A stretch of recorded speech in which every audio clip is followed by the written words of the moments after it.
For 10 years, Maria slaved away in Italy, sending every cent home to build her dream retirement villa. But when she finally flew back to see her masterpiece, she found this rotting mud shack instead of a mansion. Who stole her life savings? And how could her own blood do this? Maria came to Italy with 2 bags, 1 pair of good shoes, and a plan. The plan was simple, the way all dangerous plans are simple. Work hard, send money home, build the house, come back. That was it. That was the whole dream. Not a mansion with gold taps or a swimming pool that stretched to the horizon. Just a solid, beautiful home sitting on the land her mother left her in Anambra, 3 bedrooms, a wide veranda, a kitchen with real tiles, somewhere she could sit in her old age and finally rest. She called it her retirement sanctuary. She said those 2 words so many times over the years that they stopped being words and became something closer to a prayer. Retirement sanctuary, retirement sanctuary. She would whisper it on the bus.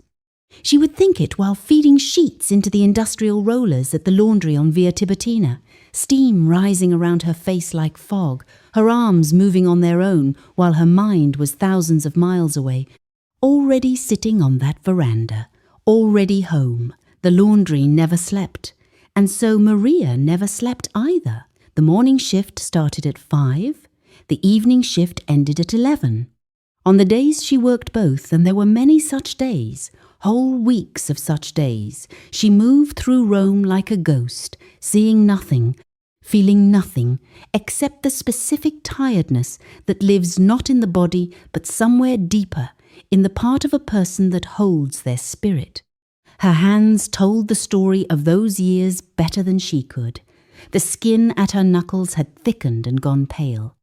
Her right shoulder had developed a dull, grinding protest that she managed with cheap painkillers from the pharmacy near her apartment.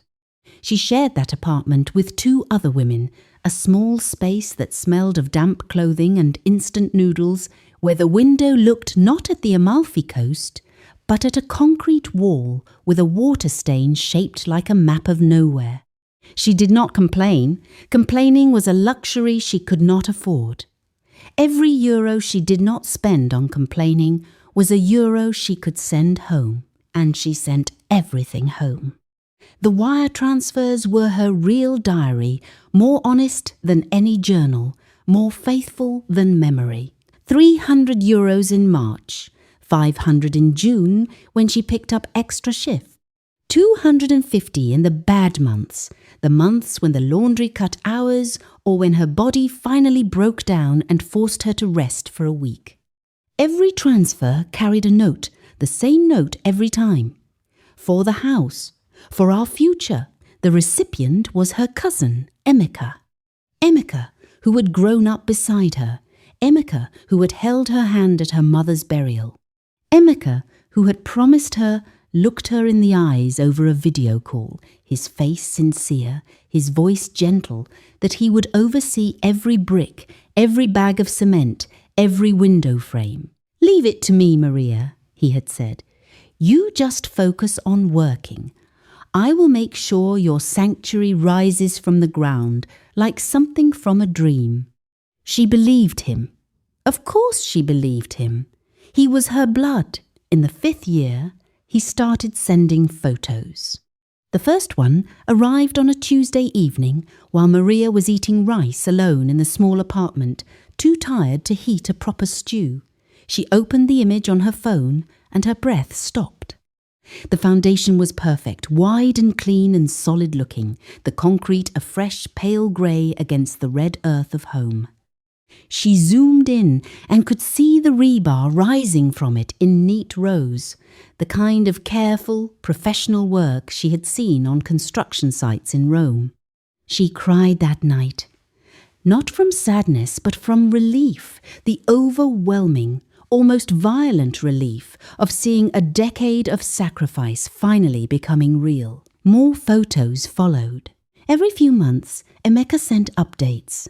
Walls going up, red brick climbing steadily in the afternoon light, a roof frame that looked strong and wide, windows arriving in a truck wrapped in protective foam. Each image was crisp and detailed, the kind of clarity that made everything look expensive, the construction site bathed in the golden light of a setting Anambra sun. Maria saved every photograph.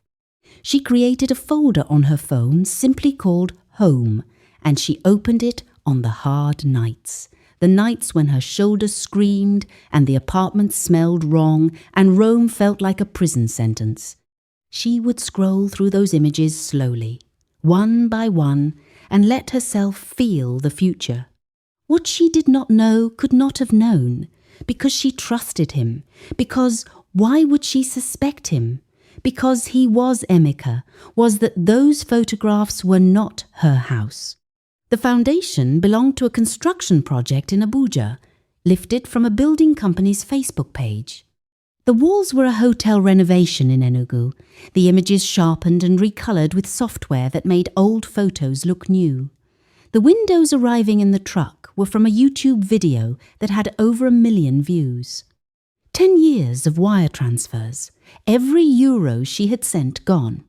And somewhere back home, on the land her mother left her, the only thing that had ever been built was a small, rotting mud structure that had been there since before Maria was born. She did not know this yet. She was still on the bus, watching the Amalfi Coast, counting the days until she could go home. She wore her best dress on the plane. It was the yellow one, the one she had been saving since she bought it from a market stall in Trastevere 3 summers ago, still folded in its paper wrapping, still smelling faintly of the lavender sachet she kept in her bag. She had told herself she would wear it the first time she walked through the front door of her house. That was the plan. That was the small, private ceremony she had designed for herself in the quiet of that damp apartment. No guests, no fanfare, just Maria in her yellow dress, stepping through her own front door for the very first time. She wore it on the plane because she could not wait any longer. The flight from Rome to Lagos took 6 hours. Maria did not sleep for a single minute of it. She sat in her window seat with her hands folded in her lap like a woman in church, watching the darkness outside give way slowly to the pale grey of early morning somewhere over the Sahara.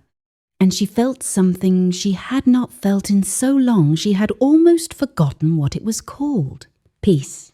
Not the absence of pain, that was a different thing entirely, but actual peace, the warm and solid kind that settles in the chest when a person finally believes that everything they sacrificed was worth it. She thought about the kitchen tiles she had specified in her last call with Emeka. White with a small blue pattern at the edges, the kind she had seen in a magazine at the laundry waiting room, and torn the page out and kept in her wallet for 2 years.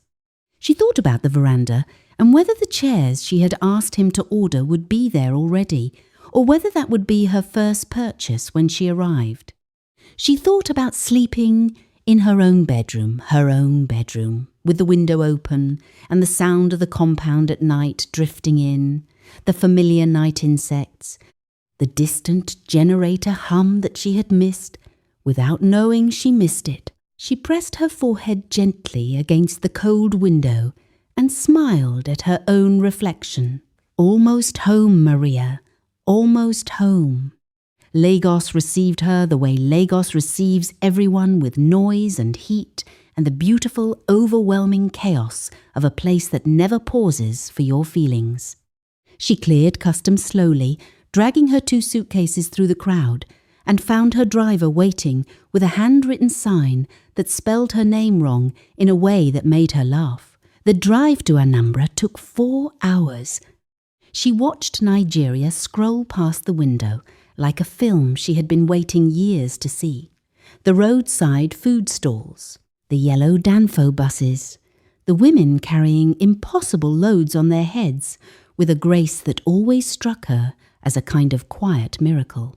children in school uniforms, goats on the road. The red earth rising on either side as they moved deeper inland, that specific red she had only ever seen here, the colour that meant home more than any other colour in the world. She called Emeka twice during the drive. Both times the call rang out.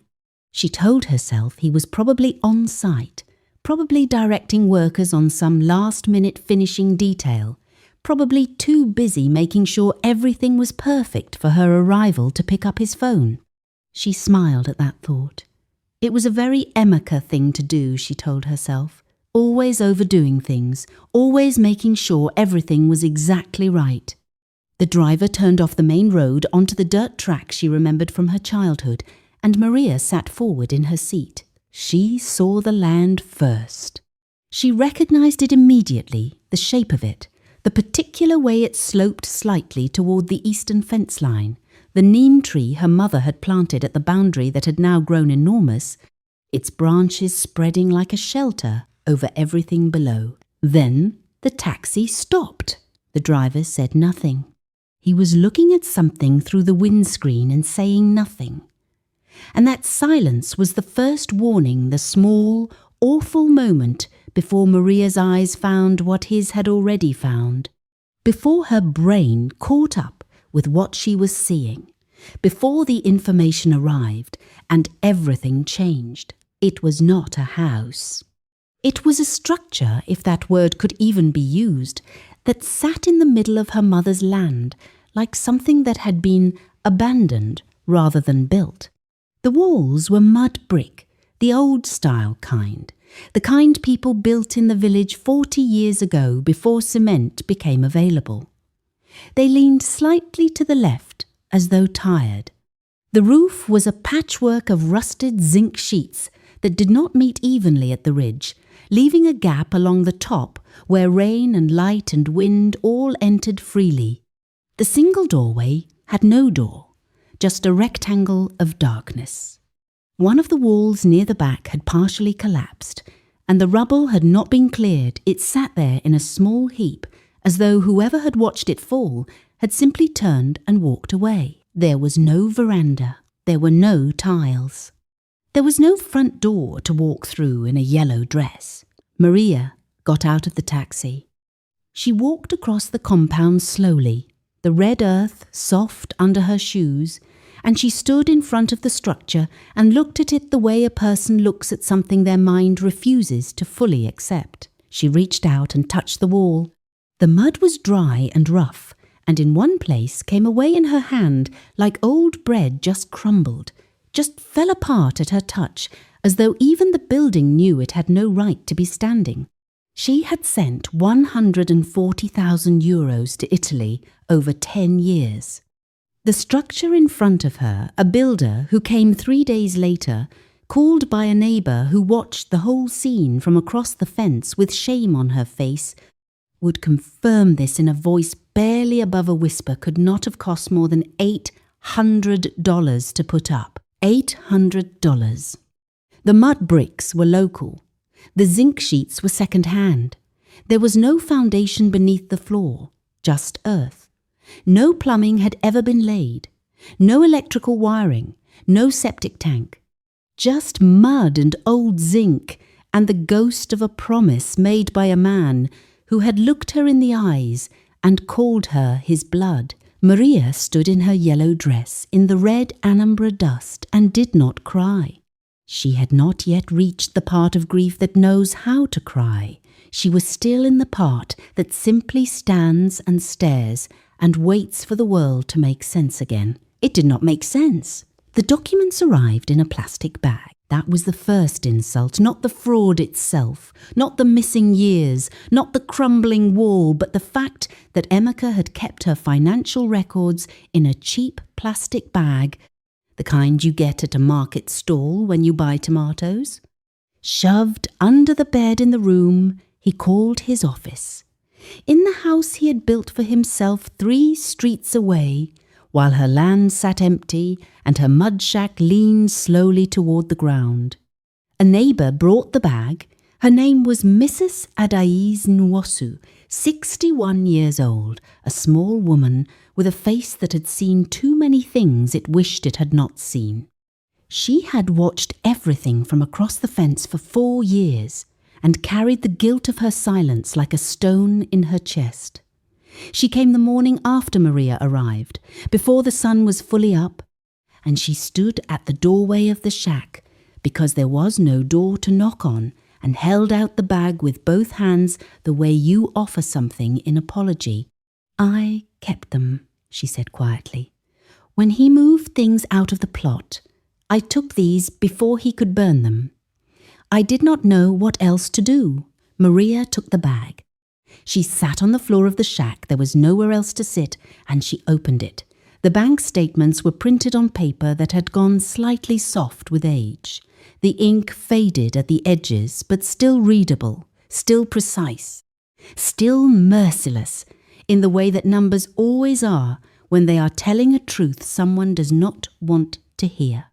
The wire transfers from Italy were all there, every one of them, logged and dated and faithful. 300 euros, 500, 250. The record of 10 years of double shifts and cracked hands and a shoulder that would never fully heal, laid out in neat rows on faded paper. What the statements also showed, and this was where Maria's breathing changed, became shallow and careful. The way breathing changes when the body understands something before the mind is ready was where the money went after it arrived. The first transfer, 14,000 euros sent in the second year for what Emmeke had described as foundation and structural work, had been divided within 48 hours of landing in his account. 4,000 to a building supplies company, the only legitimate transaction in the entire record. The remaining 10,000 moved in 3 separate transfers to 2 different accounts, both registered to names Maria did not recognize. She wrote the names down. She kept reading. A transfer of 22,000 euros sent specifically for roofing and windows had left Emmeke's account in a single withdrawal cash taken from a branch in Onitsha on a Friday afternoon. No receipts, no supplier payments, no record of materials ever purchased. Just a man walking into a bank on a Friday and walking out with 22,000 euros worth of Maria's life in an envelope. Transfer after transfer told the same story. Money arriving from Rome. Money leaving for nowhere, or rather for somewhere very specific. Just not anywhere connected to cement or bricks or tiles or the retirement sanctuary that existed only in a folder on a phone screen and in the exhausted heart of a woman on a bus watching the Amalfi Coast. By the time she reached the final page, Maria had been sitting on the dirt floor for 3 hours. The total she had sent, 140,000 euros. The total spent on anything resembling construction, approximately $1,100, spread across 4 separate purchases over 7 years, each one just large enough to photograph and send as evidence of progress. The rest, every remaining cent, was gone. Mrs. Nwosu made tea on a small gas burner she brought from her own kitchen because the shack had no utilities, and she sat with Maria while the morning warmed around them, and she talked. She talked because she had needed to talk for 4 years, and the words came out of her now with the pressure of something long held back. Emmeke's change had not been subtle. That was the thing about thieves who steal enough money they lose the ability to be subtle.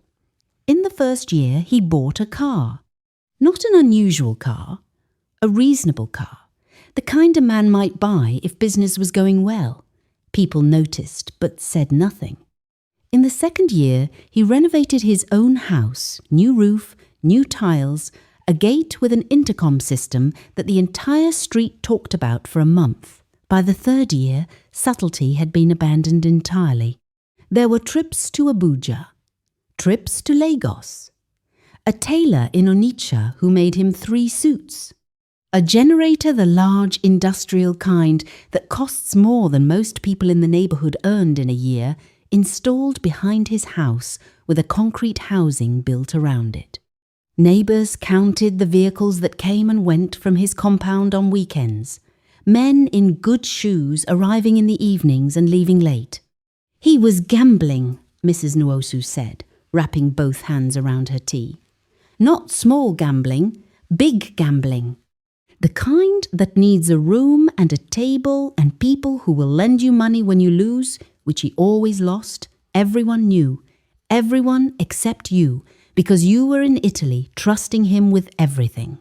Maria stared at the gap in the zinc roof, where a pale strip of morning sky was visible. She asked how much was left. Mrs. Nwosu looked at her tea. That was answer enough. The blueprints were the last thing in the bag. They were printed on large paper, the kind architects use, folded into quarters and soft at the creases from being handled many times. Maria unfolded them slowly and spread them on the floor and looked at them. And even now, even after the bank statements, even after Mrs. Nwosu's testimony, what she felt looking at these pages was a specific, nauseating grief because they were beautiful. 3 bedrooms with dimensions carefully labelled, a kitchen with an island counter, the wide veranda she had described to Emeka on a video call in her 5th year in Italy, the one she had said she wanted to watch sunsets from. It was all here, drawn with the clean precision of professional drafting software, stamped in the bottom right corner with the logo of an architectural firm. She photographed the stamp and sent it to a contact in Lagos who knew about these things. The response came back in 40 minutes. The firm's logo had been copied from their website. The stamp was fabricated. The firm had never designed a residential project in Anambra. They had never heard of Emeka Okonkwo. They had never heard of Maria. The blueprints, the documents that had convinced her to keep sending money for premium finishes and imported fixtures and specialist tiling work had been made by a man sitting somewhere with a laptop and a stolen logo, and the specific cold creativity of someone who had decided that his cousin's suffering was an acceptable price for his own comfort. Maria folded the blueprints back along their soft creases. She placed them carefully back in the tomato bag. She was going to need them later, not for grief, not for memory, for evidence. She did not go that night. People expected her to. Mrs. Nwosu expected it. The 2 women from the next compound, who had quietly gathered at the edge of the plot by mid-afternoon, drawn by the gravity of the situation the way people are always drawn to the site of devastation, expected it. They watched Maria with the careful attention of people waiting for an explosion, and when evening came and she simply sat in the shack on a borrowed plastic chair and ate the small plate of food Mrs. Nwosu brought her, she could feel their surprise from across the fence. She went in the morning. This was deliberate. She had learned something in 10 years of surviving that rage spent in the dark, spent hot and immediate and without preparation, rarely lands where it needs to land. She needed Emeka to see her face clearly. She needed to see his. She slept on the floor of the shack with her yellow dress folded beside her and her phone charging from a power bank. And in the morning she washed her face from a bottle of water, put on clean clothes, picked up the plastic bag and walked 3 streets to the house her cousin had built with her money. She smelled it before she saw it. The generator, her generator, the one Mrs. Nwosu had described, the industrial one with the concrete housing, was running, its low thrum filling the quiet morning street like the sound of a lie that had been humming for years without anyone switching it off. Then the gate appeared. Cream-coloured metal with an intercom panel on the right side, and above it she could see the top of a roof with new zinc sheets that caught the early light and threw it back clean and unblemished. She pressed the intercom button once. Silence. She pressed it again and held it. A voice came through the speaker, a young voice, a boy's voice, one of Emeka's sons. "Who is there? Tell your father," Maria said, "that his cousin is outside." A long pause, then the sound of the intercom cutting off, then nothing for 4 minutes she counted before the gate opened and Emeka stood in the gap. He had aged, but not in the way poverty ages a person. He was heavier. His clothes were good, a traditional embroidered top that fitted well, the kind made to order. He wore leather slides that were not cheap. He had the specific, cushioned look of a man who had eaten well for several years, and standing in his own gateway looking at his cousin who had just slept on a dirt floor in a mud shack, the first thing that crossed his face was not guilt. It was calculation.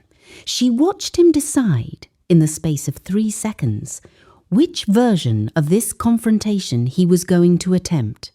She watched him choose, then he smiled. "Maria, you should have told me you were coming. Come inside, let us." "Where is my house, Emeka?" The smile stayed, but something behind it shifted. "Come inside. This is not a conversation for the street. I have been inside," she said.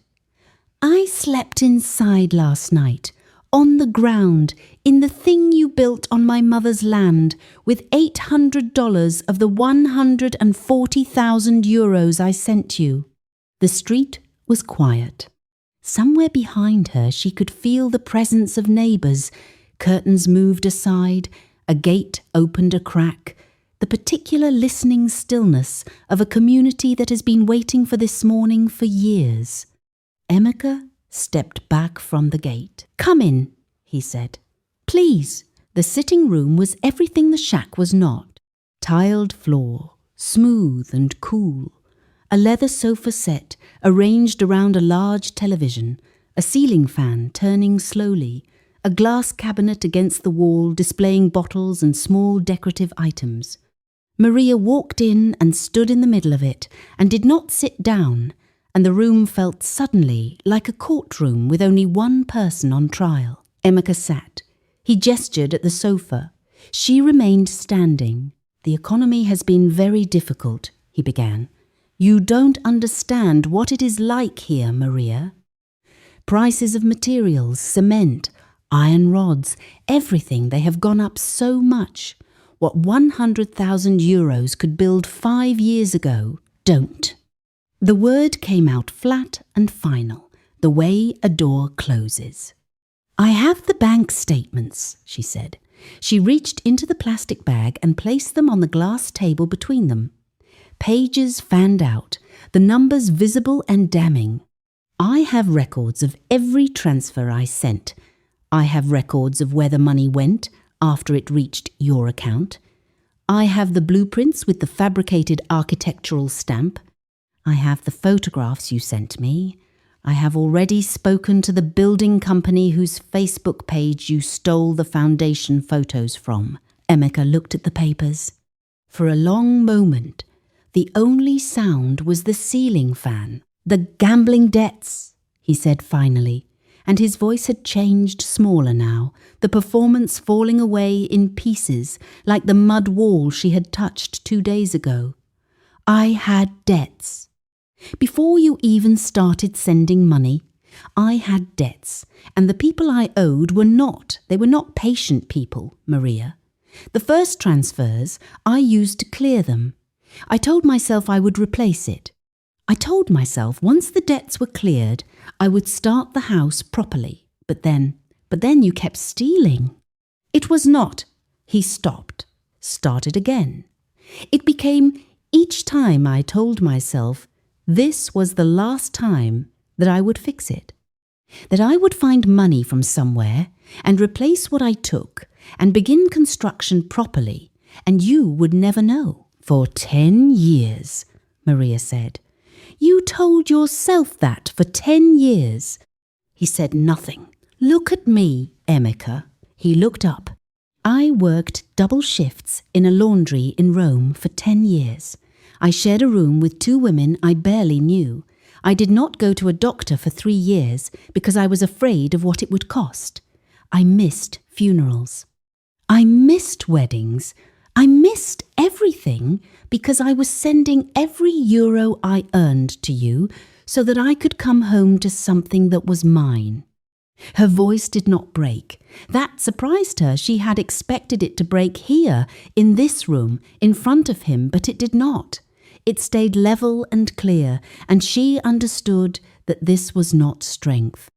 It was something colder than strength. And you took it, she said. All of it. And you sent me photographs of other people's buildings and called them mine. And when I called you, excited, asking about the tiles, asking about the veranda, you sat in this house. She looked slowly around the room. This house, on this sofa, with my money in your floor and my generator outside your window, and you told me everything was coming along beautifully. The leather sofa creaked as Emeka shifted his weight. From the hallway, a sound his wife appearing at the doorway, stopping when she read the room. Her eyes moving from her husband's face to the papers on the table, to Maria standing in the middle of the tiled floor, and whatever she saw in those 3 things made her step back without a word and disappear. I will pay you back, Emeka said.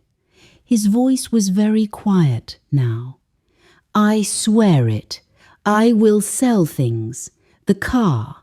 I will... How? Maria asked simply. He opened his mouth. How, Emeka? You gambled it. It is gone. You cannot sell a car and return 10 years to me. The ceiling fan turned. The generator hummed outside. Somewhere in the house, a child's voice called for its mother, and the sound of ordinary life continuing inside the walls of stolen comfort was the most devastating thing in the room. Maria picked up her bank statements from the glass table. She placed them back in the plastic bag. She looked at her cousin one final time, this man she had trusted, this face she had known since childhood, this blood that had eaten her alive from the inside for a decade, and she felt the family dynamic she had carried all her life shift and crack and settle into a new and permanent shape. Not anger, not even hatred, just the quiet, irrevocable closing of a door. I will be speaking to a lawyer, she said. And she walked out of his house, through his gate, past his generator, and back into the street where the morning was now fully bright, and the neighbours no longer pretended not to watch. She did not look back. The lawyer's office was on the 2nd floor of a building on Arca Road, above a pharmacy and beside a travel agency whose window was filled with faded posters of places people dreamed of going. Maria climbed the stairs slowly. She had not slept properly in 4 days. Her shoulder was doing the grinding thing again, the Roman laundry's final gift to her body, and the plastic bag was in her hand, as it had been every day since Mrs. Nwosu brought it to her doorway. She had begun to think of it as a second spine, the thing holding her upright when nothing else wanted to. The lawyer's name was Chinyere Obi, 38 years old, sharp-faced, with reading glasses pushed up on her head and a desk so organised it looked like a statement of character. She had been recommended by a woman at the church, 3 streets from the plot, passed along through the quiet network of people who had watched Maria's situation unfold, and decided, without being asked, to help. She gestured at the chair across from her desk. Maria sat down and placed the plastic bag between them. Tell me everything, Chinyere said. From the beginning. She listened without interrupting. This was the first time Maria had told the whole story from start to finish to someone who was writing things down, and something unexpected happened in the telling. The events that had felt like a private wound began to take on a different shape, a harder and more useful shape, the shape of a case. When Maria finished, Ciniera removed her glasses from her head, cleaned them, and put them on. "You are in a stronger position than you may realize," she said. "And the timing, as painful as this has been, works in your favor." She turned her monitor round so Maria could see it. The Economic and Financial Crimes Commission had expanded its jurisdiction in early 2026 to specifically cover diaspora remittance fraud, a category of financial crime that Nigerian lawmakers had finally acknowledged was not isolated, not occasional, but systematic, affecting thousands of families across Europe, North America, and the Gulf states every year. The new provisions treated international wire transfer fraud not merely as a civil matter between family members, but as a criminal offence carrying sentences of up to 14 years with asset seizure orders that could be applied immediately upon filing. The 2026 amendments are significant, Ciniera said, her finger moving across the screen. Previously, cases like yours were difficult because they were treated as family disputes. Courts were reluctant to criminalize relatives. But the new framework recognizes what this actually is: organized financial deception targeting vulnerable workers abroad. Your wire transfer records, the fabricated blueprints, the stolen construction photographs, these are not just evidence of a family argument.